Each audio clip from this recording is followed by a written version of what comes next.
Assalamualaikum warahmatullahi wabarakatuh. Perkenalkan, nama saya Arif Setiawan dari Fakultas Teknik Informatika. Di sini saya akan menjelaskan cloud computing. Apa sih cloud computing? Mari kita simak. Di sini saya akan menjelaskan 4 pokok dari cloud computing, yaitu definisi cloud computing, jenis-jenis layanan cloud computing, pro dan cons cloud computing dari sisi keamanannya, dan bagaimana cara registrasi di layanan cloud. Apa itu cloud computing? Cloud computing merupakan sebuah proses pengolahan daya komputasi melalui jaringan internet yang memiliki fungsi agar dapat menjalankan program melalui komputer yang telah terkoneksi satu sama lain pada waktu yang sama. Jadi singkatnya, dokumen dijadikan satu di cloud, dan untuk mengaksesnya bisa bersama-sama melalui jaringan komputer, dan untuk mengaksesnya harus memerlukan jaringan komputer. Jadi bisa mudah untuk memodulasi atau manipulasi data yang diinginkan. Kita masuk ke jenis-jenis layanan cloud computing. Apa sih jenis-jenis layanan cloud computing? Cloud computing itu memiliki 3 jenis layanan yang bisa digunakan oleh user. Mari kita lihat. Untuk jenis yang pertama yaitu infrastruktur as a service atau IaaS. IaaS merupakan sebuah layanan cloud yang menyewakan sumber daya teknologi mendasar yang meliputi media, storage, processing power, memori, sistem operasi, kapasitas jaringan, dan lain-lain.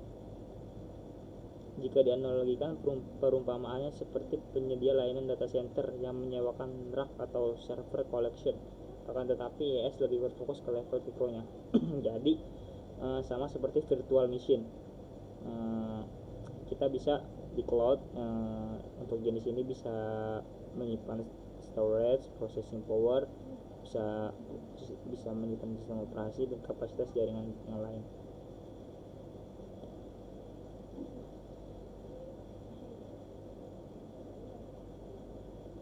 Yang kedua ada PaaS. PaaS adalah layanan dari cloud provider yang menyediakan platform siap pakai kepada para penggunanya.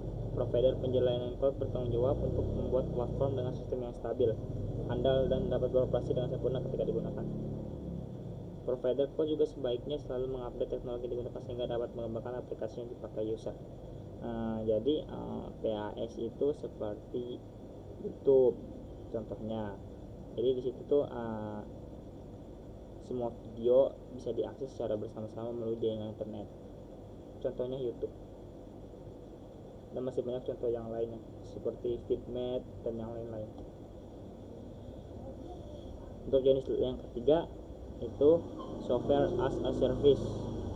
Layanan ini merupakan layanan cloud yang lebih dulu populer karena merupakan evolusi dari konsep ASP, Application Service Provider.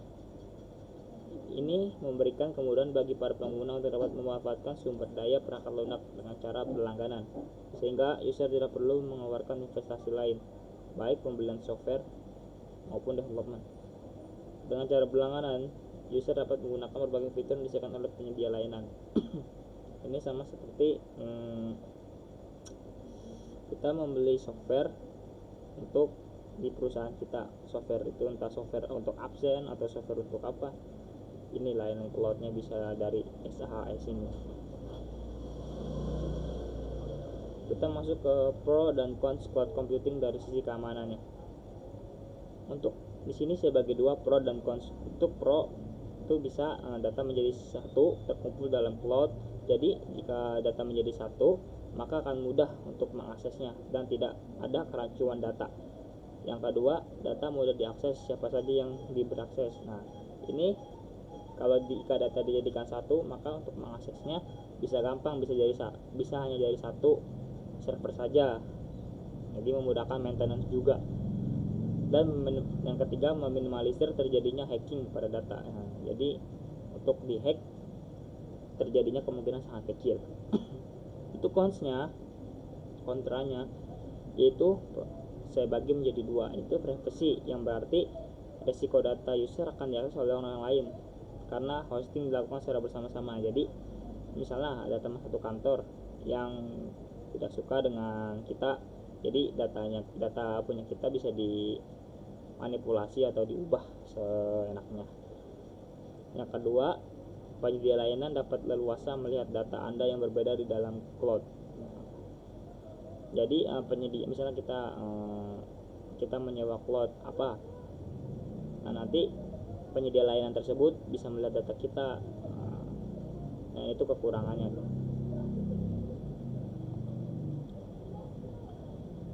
Bagaimana cara registrasi atau aktivasi layanan cloud? Untuk menggunakan, di sini saya mengambil contoh cara menggunakan Alibaba Cloud.